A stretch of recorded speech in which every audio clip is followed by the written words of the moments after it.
Now let us come together, not as a group of separate individuals seeking something outside ourselves, but as one consciousness turning inward to the presence that has never left us.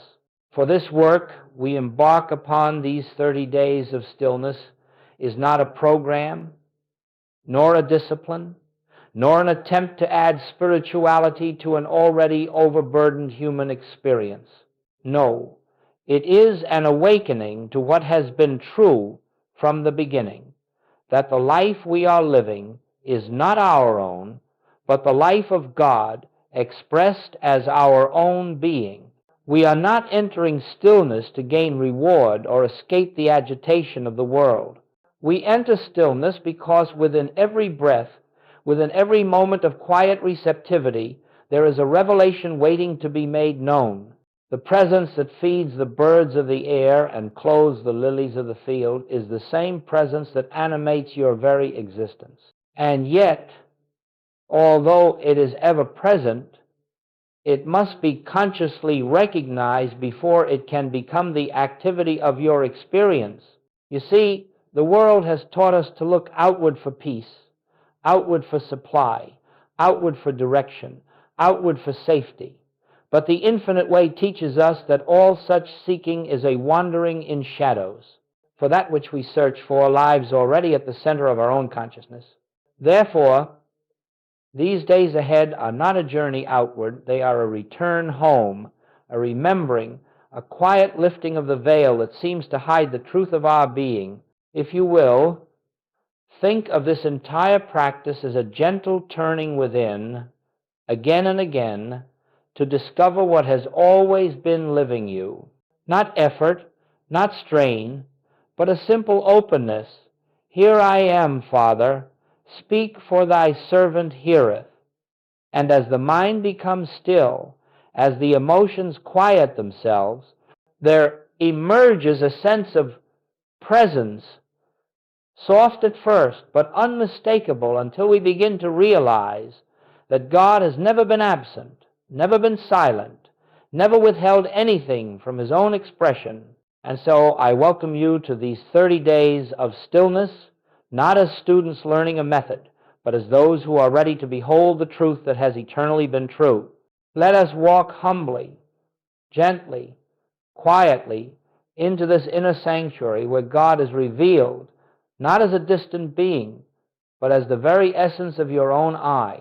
Now, as we move deeper into this sacred work, let us understand the principle upon which the entire month rests. Stillness is not merely the absence of noise, nor is it a pause between the activities of the human day.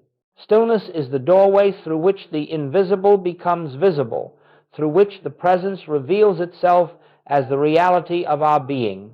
It is the state of consciousness in which the personal sense of I grows quiet enough for the true I, the Christ within, to be known. You see, as long as thought rushes, as long as fear clamors for attention, as long as the mind insists upon solving, improving, or defending the human picture, the deeper currents of spirit cannot be felt. Not because spirit is absent, but because our awareness is preoccupied with shadows. And so stillness is not something we achieve. It is something we allow. It is a resting, a yielding, a receptivity to that which is already here, already functioning, already perfect. Joel taught that true prayer is not petition. It is not asking for things, nor attempting to persuade God to act on our behalf. True prayer is listening, and listening can only take place in stillness. In the silence of the soul, the voice that speaks without sound begins to make itself known. It reveals that all power is one, that all presence is one, that all life is one. And in that realization, fear dissolves, lack loses its meaning, and the sense of loneliness evaporates like mist before the morning sun. Understand this: stillness is not a technique to improve the human condition. It is the recognition that the human condition has no reality apart from the beliefs we hold about it. When we enter silence, We are not attempting to change our world. We are stepping out of the illusion that the world has power over us. We are returning to the awareness that God alone is power. God alone is presence. God alone is life. And so we begin this month not with striving, but with surrender, not with effort, but with trust. As you turn within, whether for a moment or for several minutes, remember that you are not seeking something missing. You are acknowledging something eternally present. You are creating the space in which realization may dawn. Realization that God is the substance, the activity, and the breath of your being. In this realization lies healing. In this realization lies supply. In this realization lies peace. Stillness is the door. Realization is the light that enters. Let us now turn to the first of our daily contemplations, the simplest and yet the most profound doorway to spiritual realization. Thou art here. These three words, when quietly acknowledged, have the power to lift the mind out of the realm of appearances and into the awareness of divine presence. They do not call upon a God far off, nor do they attempt to bring God into the scene. They merely recognize what has always been true, that the infinite is already fully present, fully active, fully here. You see, the difficulty in spiritual living does not lie in God's absence. There is no such thing as an absent God. The difficulty lies in our failure to be consciously aware of that presence. And so, throughout this month, whenever the mind becomes burdened, whenever the emotions stir, whenever the world presses upon you with its demands, simply pause and inwardly whisper, "Thou art here." Do not repeat these words as a formula or a mantra. Speak them as a recognition. Let them rise from the depths of your being, not from the surface mind. Say them softly within yourself, not to convince, not to compel, but to acknowledge. For in that quiet acknowledgement, something shifts. A subtle relaxation comes over you. The sense of striving eases. You begin to feel that you are not alone, that you never have been alone, and that the presence which sustains the universe is the very life of your own existence. Now, do not expect fireworks or sudden visions. Most often, the activity of spirit is gentle, like the dawning of light before the sun breaks the horizon. But if you will be faithful to this simple practice, you will soon notice that your reactions change. You become less disturbed by circumstances, less frightened by appearances, less tempted to take the burdens of the world upon your shoulders. The words, "Thou art here," create an opening, a clearing through which the awareness of God may enter. And understand this, the presence that is here is not merely near you or around you. It is within you. It is the very substance of your life. It is the intelligence that governs every function of your being. When you say, "Thou art here," you are not calling upon an external deity. You are recognizing the Christ within the I that I am. Try this often, for a minute or two, many times a day. When you rise in the morning, pause. Thou art here. When the thoughts race, pause. Thou art here. When you face a decision, pause. Thou art here. When you feel alone, misunderstood, weary, pause. Thou art here. Slowly the words will fade, and in their place will be a feeling, an inner assurance, a quiet peace, an invisible companionship. This is the beginning of the month's unfoldment, the first step into the sacred sanctuary of your own being. Now, as we enter more deeply into this sacred journey, let us understand that these 30 days are not a discipline of the mind, nor are they a program to accomplish spiritual goals. They are an unfoldment, a revealing of what has eternally been true but seldom recognized. Each day offers not a new truth, but a new opening to the same truth, the one presence, the one power, the one life, expressing itself as your very being. You may notice in these weeks ahead that some days feel effortless. A line such as "I and the Father are one" may lift your consciousness instantly into quiet assurance. On other days, the mind may resist, the emotions may stir, and the world may pull insistently at your attention. But understand this, both the easy days and the difficult ones are part of the same unfoldment. The surface mind may fluctuate, but the activity of spirit does not. It works within you whether you feel it or not. And so we use these 30 contemplative lines not as affirmations to change our human experience, but as invitations, doorways for the light within to shine more freely. Whether it is, I live, yet not I, or the kingdom is within, or my peace I give unto you, or I am the place where God shines forth. Each line carries within it a spiritual seed. You do not need to analyze it. You do not need to force understanding. You simply hold it gently in consciousness, like placing a seed in fertile soil. Then you step aside and allow the invisible to do its work. Throughout this month, approach each day with fresh receptivity. The truth never repeats itself in the same way.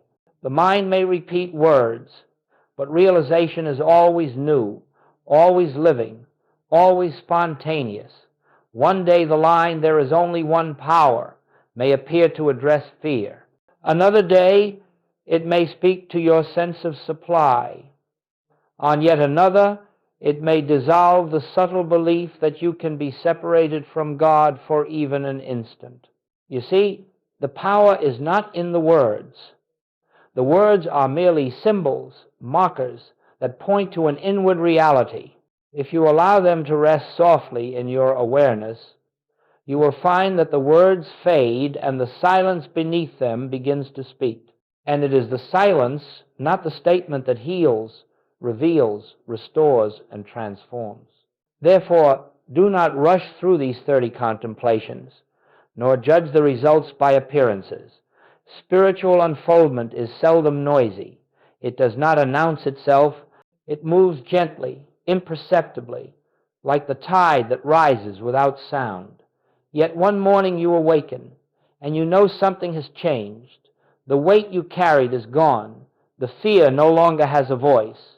The sense of loneliness has evaporated.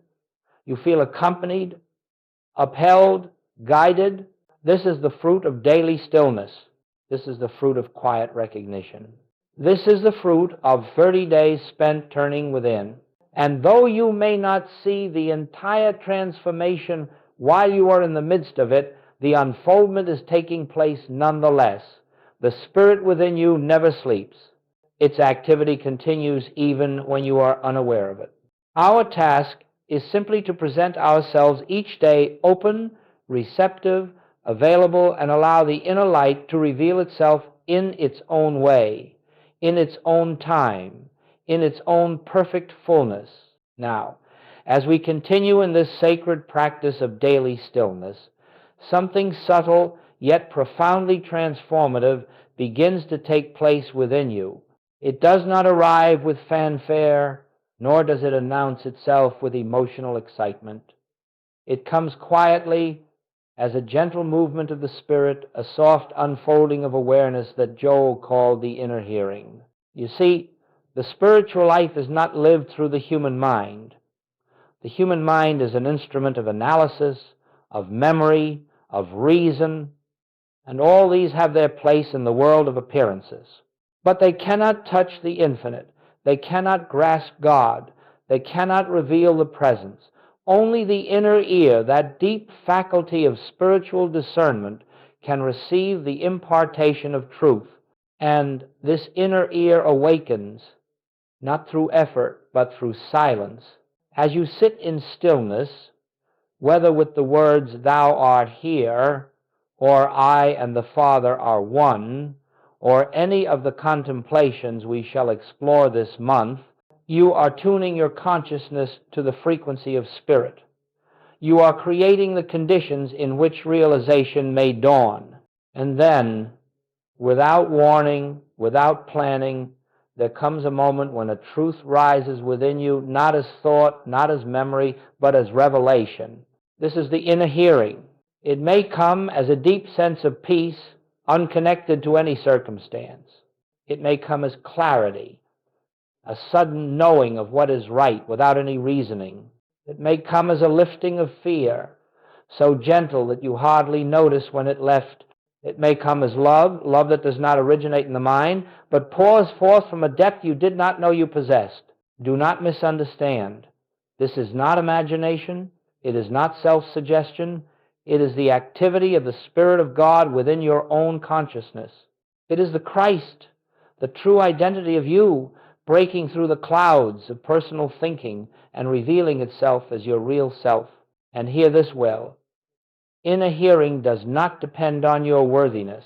It does not depend on your purity of thought, nor on your emotional harmony, nor on your spiritual accomplishments. It depends only on your willingness to become still, still enough for the noise of the world, the noise of fear, and the noise of personal striving to subside. When the mind is quiet, even if only for a moment, the inner ear opens. When the heart is receptive, even if only slightly, the light of realization enters.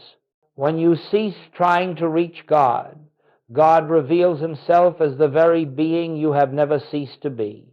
And so throughout this month, as you return to stillness, you will gradually discover that a new dimension of life is unfolding within you. You begin to sense that guidance is no longer sought from the outside.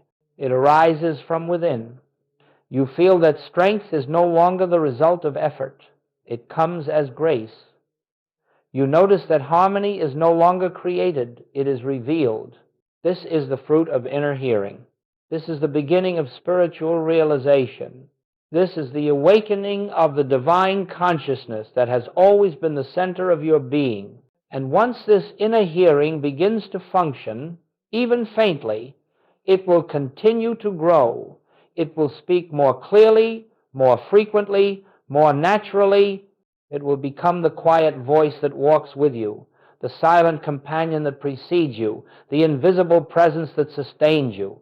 And you will know beyond all doubt that you are being led not by human will, but by the Spirit of God.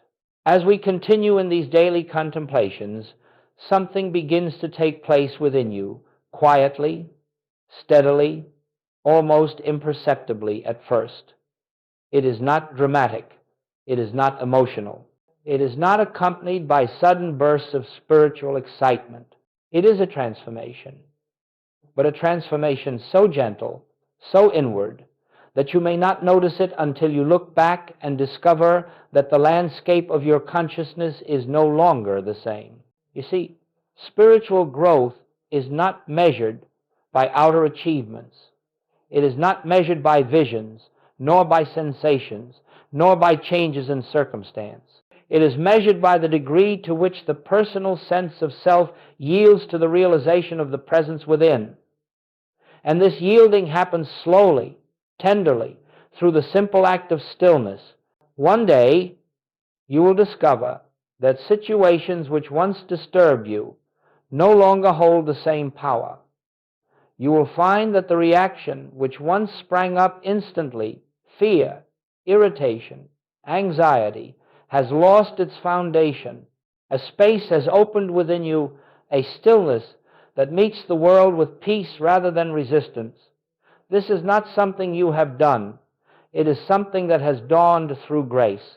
Another day, you may notice that the sense of loneliness has begun to fade. You feel accompanied, upheld, guided. Even in moments when you appear to be physically alone, there arises a gentle assurance. You are not walking this path by yourself. The presence that you have acknowledged in stillness reveals itself as the companion of every breath, the intelligence behind every step. You may also see changes in your sense of supply. You no longer look outward to people, circumstances, or opportunities as sources of your good.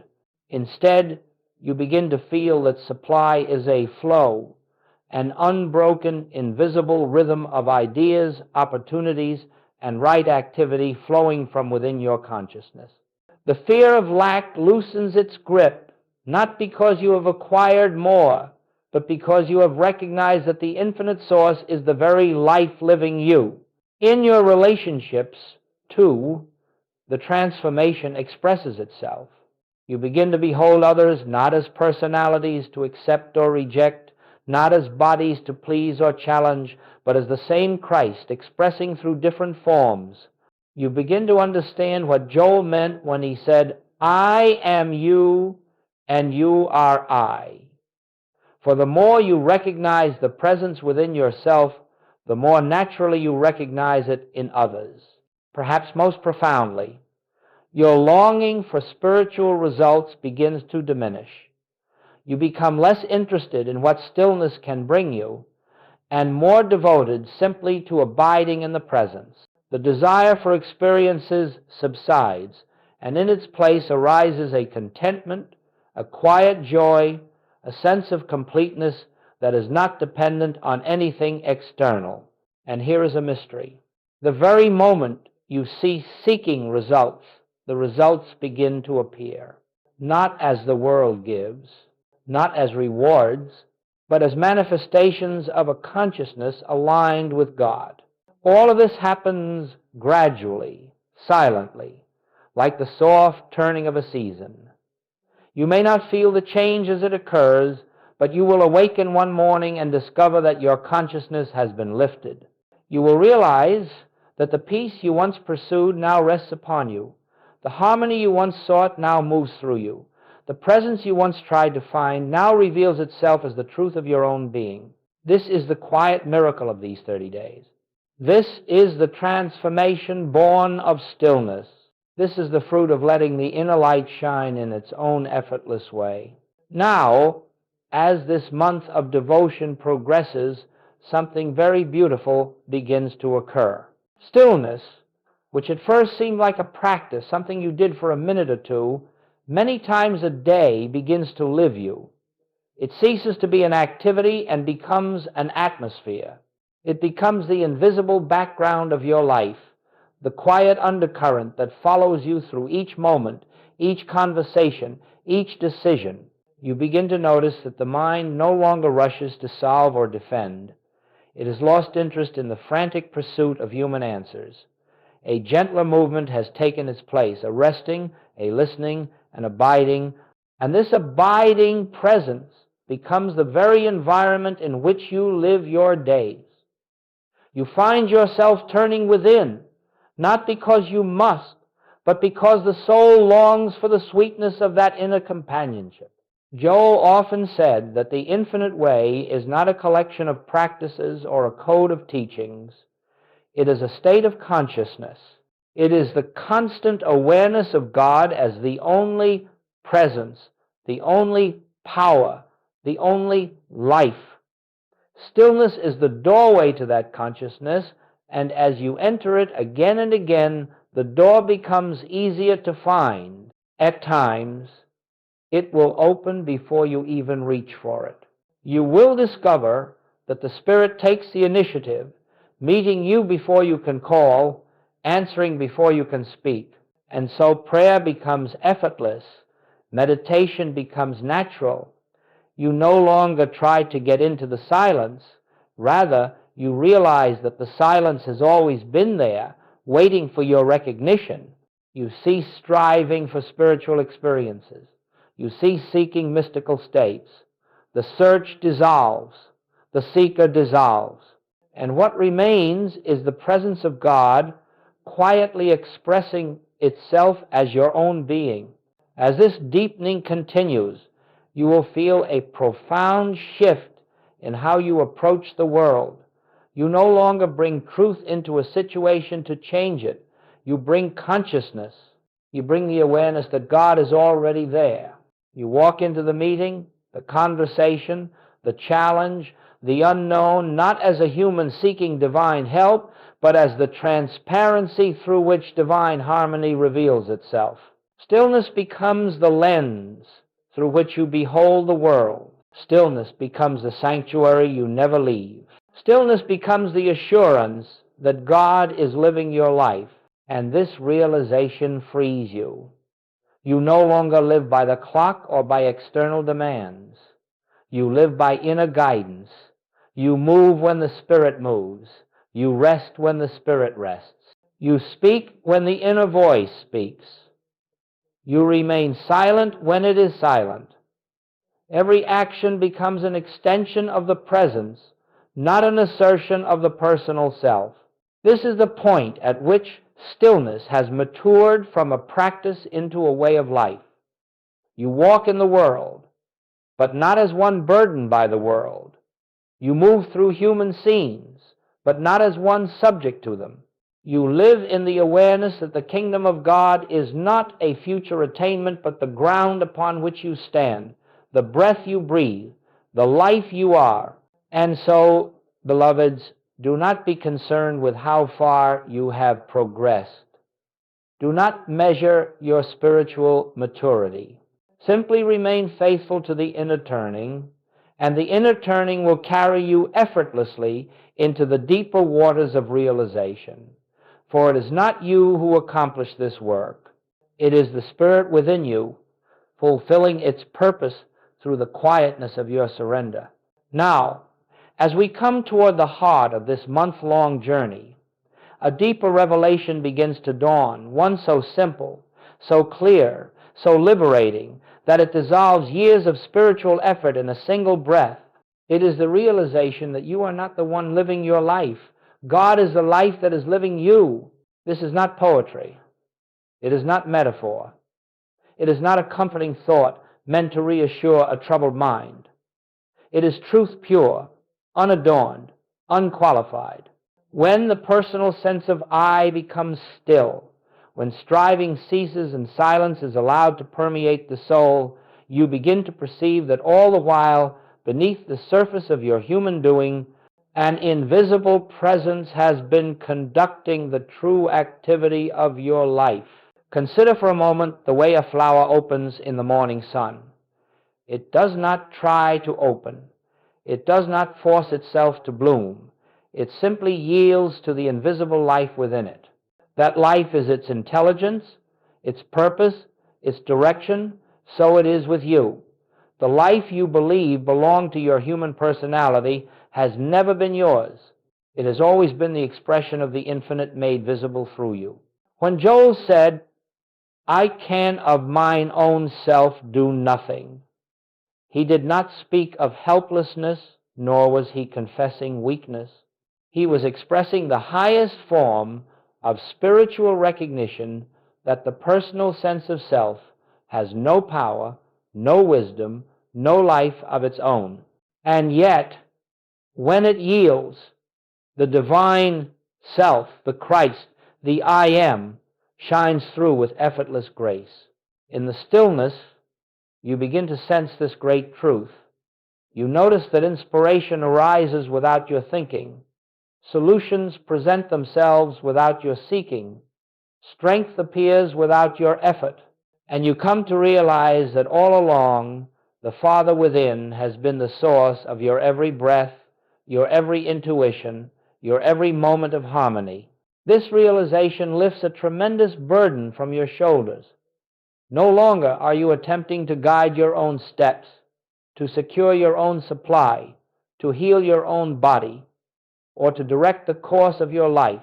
The responsibility is released not into chance, not into fate, but into the hands of the very presence that is living you. Life becomes a listening. Action becomes the natural expression of inner guidance. Prayer becomes a recognition rather than a request. Harmony becomes the atmosphere in which you live. And with this realization comes an even greater truth. The problems you thought you had were never yours to solve. They belonged to the personal sense of self, which was never your true identity. As the false sense dissolves in the light of this realization, the problems dissolve with it. Shadows vanish when the light appears, not because they were overcome, but because they were never real to begin with. This is why Scripture says, "It is the Father within me who doeth the works." It is not a statement of humility, but of spiritual fact. When you yield to this inner activity, you do not become passive. You become transparent. You become the place where God shines forth, the instrument through which divine harmony is made visible on earth. And so, with each day of stillness, with each gentle turning within, with each quiet acknowledgement of Thou art here, you are preparing the way for this realization to take root. You are loosening the grip of the personal sense of self and allowing the true self-God being, Christ awareness, to emerge as the reality of your life. This is the great transition of which the mystics speak, the shift from being a creature trying to reach God to being the expression through which God lives, His own infinite life. It is not a future attainment. It is the truth of you now, awaiting only your recognition. And now, as we bring this unfolding to its gentle close, let us remember that spiritual work never truly ends. It does not conclude with the final word of a lecture or the closing of a book. For the activity of spirit is continuous, ceaseless, and eternal, and it moves within you whether you are aware of it or not. The stillness you have touched in these contemplations is not confined to these moments. It is the very ground of your being, ever present, ever available, awaiting only your recognition. Beloveds, take with you this simple assurance. You are safe, not because the world is stable, not because conditions are favorable, but because the presence that lives you is infinite, unchanging, and whole. You walk in the everlasting arms, held by a love that has never wavered and will never withdraw. No problem, no appearance, no condition of this world has the power to separate you from the life that is God expressing itself as you. Carry forward the stillness you have gathered here, not as a technique, but as an atmosphere of consciousness. Let it go before you into every circumstance of your life. Let it surround you in your moments of uncertainty. Let it lift you in times of fatigue.